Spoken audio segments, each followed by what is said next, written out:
Good morning. This is Cecil and Blues. Thank you for joining me for another Final Fantasy Heavensward video. Sometime soon I think I'll be able to say Heavensward as though it were a natural thing to say. Today I'd like to talk to you about what the new monk skills have added to monk play at max level. Before we look at the particulars, I'd like to talk about the philosophy. Prior to release, in Live Lever 21, Yoshi P discussed how monks have difficulty in fights that require downtime. That is, any time that they are unable to attack their primary target. This is because so much of their damage is tied into Grease Lightning. If that buff lapses, it takes 9 attacks to return to full strength. The goal with the new abilities was to lessen the impact this had on a skilled player's overall long-term DPS. At 52, you acquire the ability Form Shift. This is essentially a weapon skill that requires no target, does no damage, and costs no TP. It's best to think about it in this way because it shares a global cooldown with your weapon skills. Wait, it eats my global but it doesn't do damage? What good is it? Alright, clench your butt, Mr. Strawman, who apparently lives in my head. I haven't even told you what it does. Form Shift will rotate through your 3 monk stances in order. Oppo Oppo, into Raptor, into Coral. If you have no active stance, it will put you in Oppo Oppo stance. Form Shift cannot build or refresh stacks of Grease Lightning on its own. The largest application of this skill is to activate Oppo Oppo stance just before a pull so that you can open with a functional Dragon Kick. Some players may opt to cycle into Coral stance and open with Demolish followed by Dragon Kick. This will jumpstart your Grease Lightning stacks. If your target leaves the fight for an extended period of time, like in any primal fight, you can repeat your opening strategy. There are other situations where the boss will leave for a shorter period of time.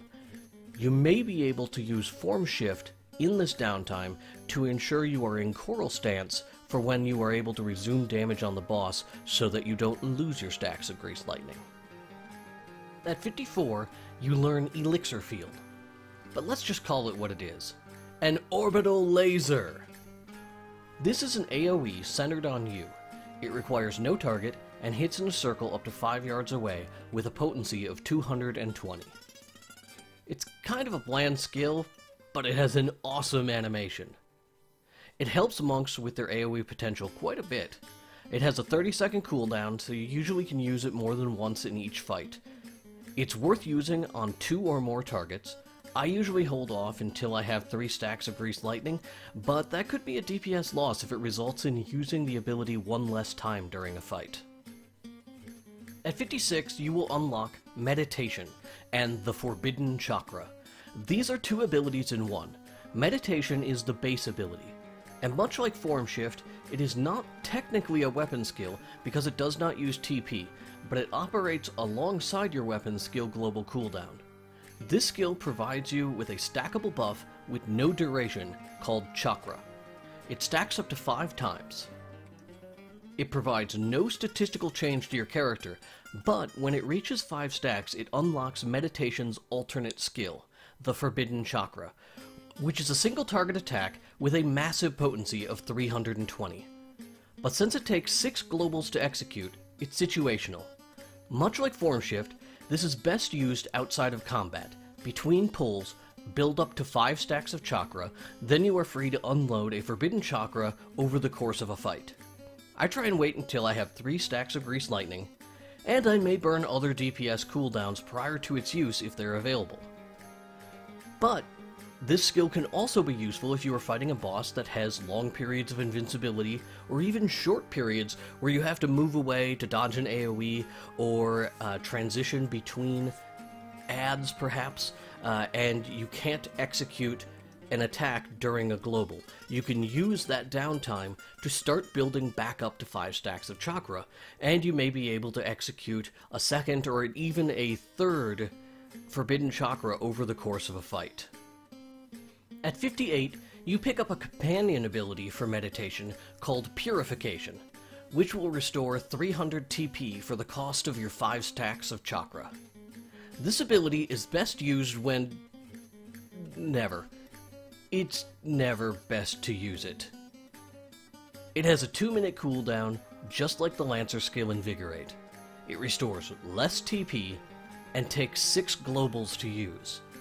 You are far better off leveling up a Lancer to 22 and picking up Invigorate as an additional skill. You should be leveling your Lancer up to 32, is it? In order to pick up Blood for Blood, but you'll get Invigorate along the way, and it's a far better skill than Purification. I think it's good to give monks an independent way to restore TP, but this is insufficient for its cost. They could make it restore 600 TP, so it's on par for Invigorate for Dragoons, but I'd like to see it do something more unique. Perhaps they could build in an Insomnia effect into it. I think that would go well with the theme of Purification. It would make it more situationally useful, at least. Finally, at level 60, you will learn the technique Tornado Kick. This is a monk's highest damage single target attack, with a potency of 330. In order to use this weapon skill, you must have 3 stacks of Grease Lightning, and it will consume them. While this is a very hard-hitting attack, its damage will never compensate you for the lost damage of rebuilding 3 stacks of Grease Lightning. There are only a couple of situations where you'll want to use Tornado Kick, but fortunately these circumstances are quite common in boss fights. Use this attack anytime you'd lose your stacks of Grease Lightning anyway. If you know that you're going to be unable to attack a boss for 10 seconds or more in an upcoming phase, or because he's casting an AoE that you're going to have to run away from, before the boss becomes invulnerable, drop a Tornado Kick. If something happens in your rotation, and you know you're about to lose your stacks of Grease Lightning, whether that be from an error or due to a mechanic, try and land a Tornado Kick before the Grease Lightning stacks fade. Finally, you can use it for quick bursting of time-sensitive targets. If an ad needs to die, and their immediate death is more important than your long-term damage, you can hit it with a Forbidden Chakra, followed by a Tornado Kick to do some really impressive burst damage. Those are the 5 new monk abilities. Well, 6 if you count Meditation and Forbidden Chakra separately, or back to 5 if you discount Purification like I do. I think they deliver on that philosophy that we talked about at the start of the video.